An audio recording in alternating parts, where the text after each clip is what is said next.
Alright, Lily White's faithful. Are you ready for one of the most outrageous transfer stories of this season? Because I've just uncovered exclusive information about that winger Tottenham have had their eye on for ages, and look, the numbers being demanded now are astronomical. And there's more, we're not the only ones in the race. The competition is absolutely massive. Stay with me until the end of this video and I'll give you all the details on this deal that could change the direction of our club. Go ahead and hit that like button, subscribe to the channel and turn on notifications because quality news comes your way every single day. Right, let me give you the latest on Antoine Semenyo. This is a player Tottenham have been tracking for months. We were heavily linked back in the summer window, remember? But here's what happened. Bournemouth tied him down to a brand new 5-year contract in July. And since then, the Ghanaian winger has been absolutely unstoppable. 6 goals and 3 assists in just 7 Premier League matches this season. Those are elite numbers, and they've caught the attention of half of Europe. I'm talking about clubs like Manchester City, Manchester United, Aston Villa, Bayern Munich, RB Leipzig, and Atletico Madrid. This is the caliber of competition we're dealing with. Now, journalist Peter Rourke, someone I trust on these matters, has just revealed what it would actually take to bring Semenyo to N17. And here's the headline: we're looking at £70 to £80 million.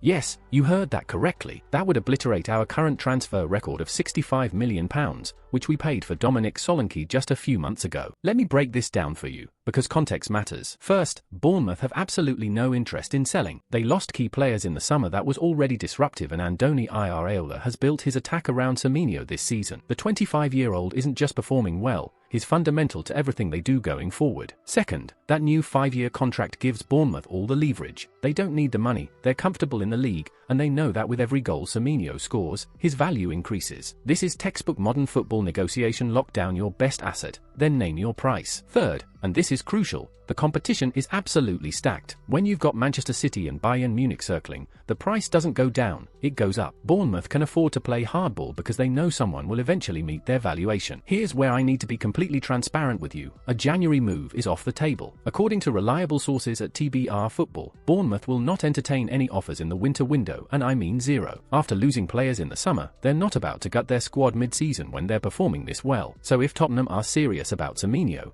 and I believe they are, this becomes a summer 2025 conversation at the earliest. That gives us time, but it also gives every other big club time to prepare their own bids. Now let me put on my analytical hat for a moment, because this is where we need to think like Daniel Levy and Johan Lange. Spending £80 million on a winger would be a massive statement of intent, but is it the right move? On one hand, Semenyo fits the profile, he's 25, so he's entering his prime years, his Premier League proven, which reduces risk, and his output this season suggests he could be a genuine difference maker. He's also versatile, comfortable on either wing, and capable of playing centrally if needed. Those are attributes Thomas Frank values highly. On the other hand, £80 million is an enormous outlay, especially when we still have questions in other areas of the squad. Would that money be better spent on a centre-back, a midfielder, or even split across 2 positions? That's the strategic dilemma facing our recruitment team. There's also the tactical fit to consider. Under Thomas, our wingers need to be comfortable inverting, taking on defenders one-on-one, and contributing defensively in transitions. Semenyo ticks most of those boxes,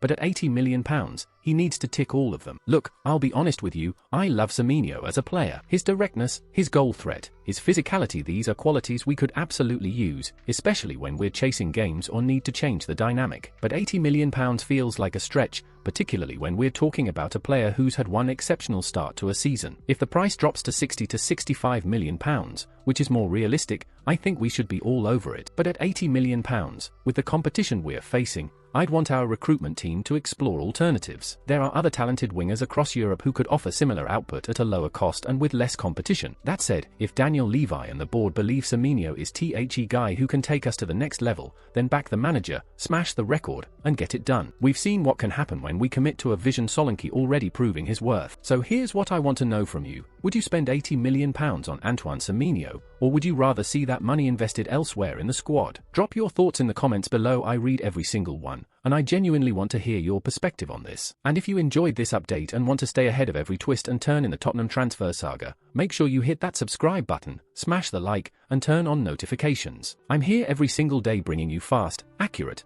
and exclusive Spurs news that you won't find anywhere else. Alright Spurs family, that's it for today. Stay passionate, stay informed, and I'll see you in the next one.